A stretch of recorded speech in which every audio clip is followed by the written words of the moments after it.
আদায় করো, সেই বান্দা যদি ক্ষমা না করে আমি আল্লাহ ক্ষমা করে দিতে পারবো না। সেই জায়গায় আল্লাহ অসহায়ত্ব প্রকাশ করেছে। সুতরাং আপনাদের বোধ জাগ্রত হোক, আপনাদের বিবেক জাগ্রত হোক।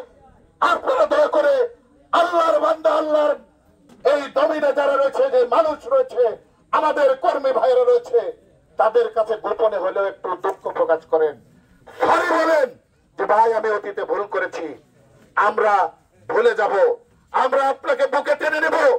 আমরা চাই না আর বিভেদ, আমরা চাই না সন্ত্রাস সংঘর্ষ, আমরা চাই না এখানে আবার নতুন করে প্রতিহিংসার সংস্কৃতি চালু হোক।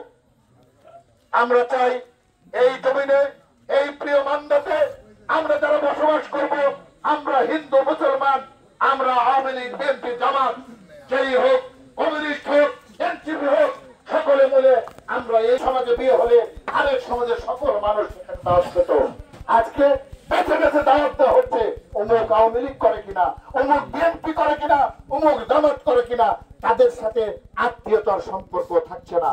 আমরা এই সমাজে দেখছি একটি ঈদগাতে নামাজ পড়া হয়, ঈদ আমাদের ভিতরে নিয়ে আসে মানবিক বোধ।